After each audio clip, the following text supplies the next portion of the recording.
couple of things. You've been in prison, when you were younger, you've been in boarding school. How do the two things compare? There wasn't really that much difference. I didn't think so. I mean, yes, I did go to boarding school. And, well, it's only fair to say I was actually expelled from boarding school for refusing to get my hair cut. I was 15 years old and I left when I was 15. And I was supposed to stay until I was 16 to take all these GCE exams or something. By the way, I remember, I suppose it was about the end of the 60s, the Publishers of Alls magazine were arrested, sent to prison and released on appeal, but they had very long hair, but they all had prison haircuts. That is to say, they all had short hair. Did they do that to you in prison? No. Oh. So in that respect, the prison was more liberal than boarding school? Yes, in some respects, yeah. All right. One thing I meant to mention earlier. I want to get on to what the newspaper said about you, but one thing they said actually, well, before you got to prison, before you were put on farm, they accused you of sacrificing cats. Now, two things. One is, I think, probably everybody knows in Wicca, blood sacrifice is totally against the rules. But in any case, they try to charge you all kinds of things, everything from desecrating a corpse to stealing bed linen, but they never accused you of sacrificing a cat. No, they didn't, simply because it never happened. Well, why did they think it had happened? I mean, apart from just the imagination of newspaper reporting. It wasn't so much the imagination. It was based on a sort of a misunderstanding of a true story. Yeah. The pop singer, blues singer, Long John Baldry, who died a few years back, and also lived in Montreal Hill. Yeah. We were performing ceremonies in Highgate Woods, which is just over the road from where I live, by night. Yeah. The reason ceremonies are conducted, they were Wiccan ceremonies, by night is obviously because Wicca is a religion based on the lunar cycle, and it gives great importance to the power and the cycles of the moon. And also obviously in the summer it's much easier to perform such rituals. With these rituals spread locally and with rumours going all around, the newspapers picking up. Long John Baldry actually went to I think it was the Daily Express, which certainly the Altar Journal, because his ex-cat, Stoopsy, that was his name, had gone missing. And Baldry assumed that the evil witches, led by David Farrant, had used his cat in a sacrifice. The papers phoned me up, and I said, look, I said, if he doesn't stop making all these accusations against me, I said, I will sacrifice his goats, because Long John Baldry used to walk pet goats in Highgate Wood on the train. I was like, oh, I didn't sacrifice his goat. The point is, I didn't sacrifice his cat. And in 1979, I had a libel action against the Daily Express over the way accusations they'd made during my 1974 trial. They called Long John Baldry as a prosecution witness. Well, as it was a libel case, he was a defence witness. Yes. And I'd already heard rumours before this, that his cat had returned unharmed, and I didn't have a barrister. Examining myself, and I asked him in the court, Mr. Baldry, is there any truth in the story, as I had heard, that your cat returned completely unharmed a couple of weeks after you told the papers that I had sacrificed it? And he said, yes, the cat did come back unharmed. My immediate question to him in court was, why did you not get onto the papers, the newspapers, Why do you not say, my cat's returned, so David Farrant could not have sacrificed it? He said, oh, I didn't think that was important. I was so pleased to have the cat back. I just thought the story was over and finished. So that's how that story got out. All right. Got around, I should say. All right, I mean, another one that was in the Sunday People, I think, it said, David Farrant is accustomed to pray naked to the stars, and this has so terrified his axe-murderer cellmate that the cellmate is asked to be put in solitary confinement rather than have to. Well, it's true and it's not true. That's a bit of an exaggeration. It is true. I mean, the bit that's not true is about praying naked to the stars. It is true that I was continuing to practice Wicca as far as I was able to in the prison. There was a man in the cell, and he was in prison. I won't actually name him, but if anybody wants to ask me in private, I will. He was in prison for murdering his wife with an axe. He was a black guy, and the reason he killed her, he was found guilty of manslaughter. I wasn't present at his trial. I don't know what happened, but I do know this much. He killed her because he thought she was a witch. So that was held to be only manslaughter, not murder? Yes, on the grounds as a result of his mitigation. So and I ended up with this axe murderer and one other person called Michael Ainsworth in the same cell as this axe murderer.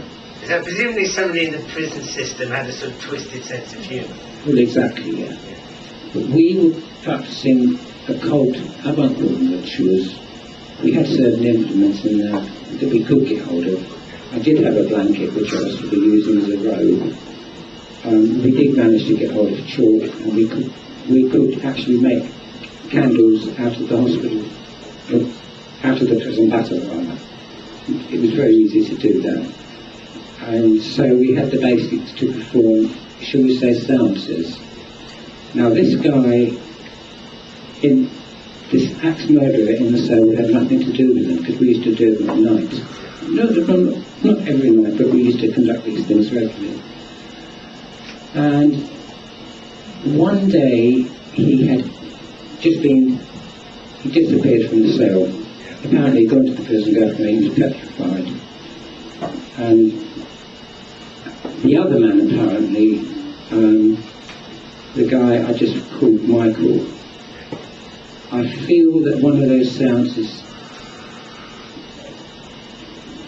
worked out wrong, because he started having nightmares. I think that something broke through the circle and took temporary possession of him.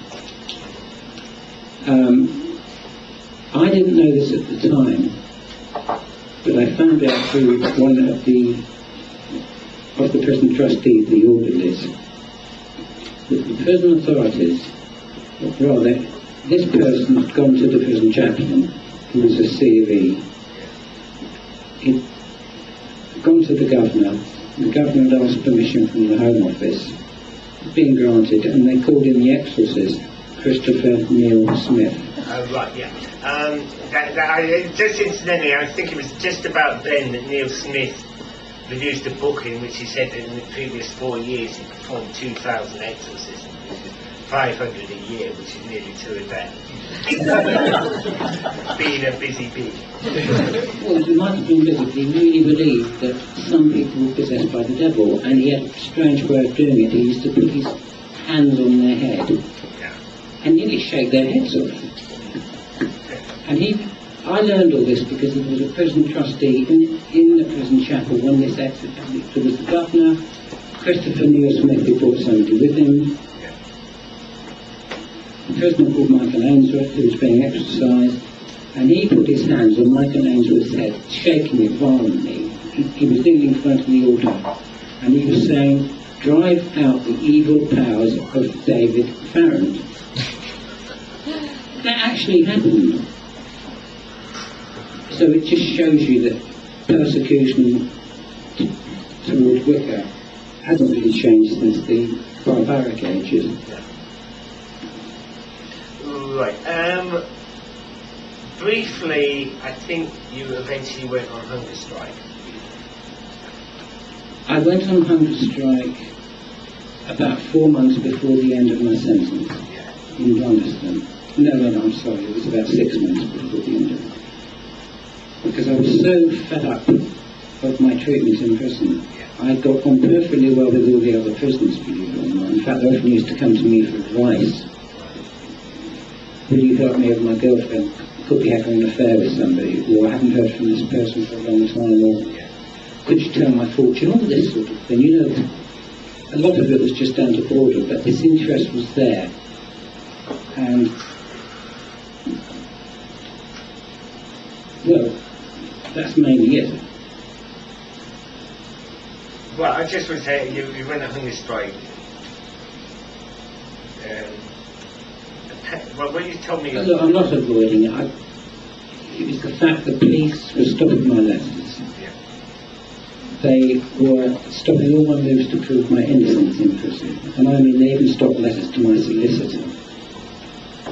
Cutting it short, jumping ahead of hunger strike, I took my case to the European Commission of Human Rights then, and it wasn't actually heard till I was released from prison a few years later, but it came before the Commission, and I won. I believe it was, they ruled the Home Office had illegally stopped 17 out of 18 of my letters. And it was because of me mainly that the prison rules were changed. They had to change the prison rules as a result of the Commission's ruling. So from that date, prisoners were allowed to write letters. That's beside the point. Yes, I did go on hunger strike. I went without food for 7.5 weeks. And I think you must have ruined your health by then. well, I did. I was about 11 stone. And I've never regained that weight properly. When I came out of prison, I think I was 7.5 stone. And after a couple of years, I went back up to about 9, I think, which I still am now, but I never put those extra 2 stones back on as a result of that hunger strike. And I think they knew I wasn't going to give in. And so they gave me parole. They probably thought, well, it was only the end of the sentence. They don't want the embarrassment of having me die on them. You better have to explain why I was in hunger strike. Yeah. Okay, let's look brighter. You were released summer of '76, which, for those who are old enough to remember it, was one of the hottest summer. It was about the hottest summer in living memory. Yeah, it was. Well, what you're saying here is there was plenty of cold beer on the train.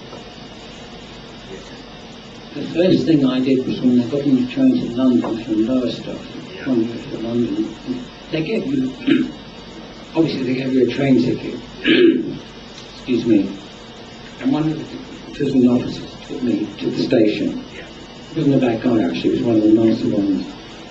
He said, just make sure that's a one-way ticket. The first thing I did on the train was to buy a pint of lager. I didn't care about food anymore. You know, yes, that was my first pint of lager for, well, over 2.5 years. Right. All right, and then when you're back in London and parole, you had to stay somewhere in specific? I actually found a flat in Highgate eventually. Right, I mean, I wonder what happened. I mean, I wouldn't really trying to prison your ordinary home, something happens. What happens to your possessions that have been in you? So they all had short hair. Did they do that to you in prison? No. So in that respect, the prison was more liberal than boarding school. Yes, in some respects, yeah. All right. All right. One thing I meant to mention earlier. I want to get on to what the newspaper said about you, but one thing they said actually, well, before you got to prison, before you were put in farm, they accused you of sacrificing cats. Now, two things. One is, I think, probably everybody knows in Wicca, blood sacrifice is totally against the rules.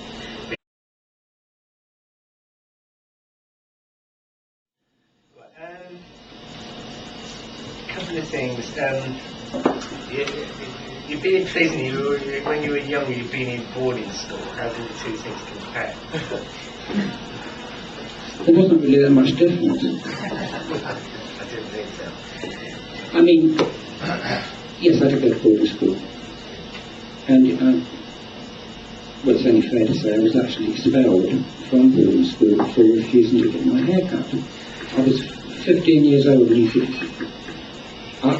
I left. Well, I left when I was 15. And I was supposed to stay until I was 16 to take all these GCE exams or something. By the way, I remember, I suppose it was about the end of the 60s, the Publishers of Arms magazine were arrested, sent to prison and released on appeal, but they had very long hair, but they all had prison haircuts. Now this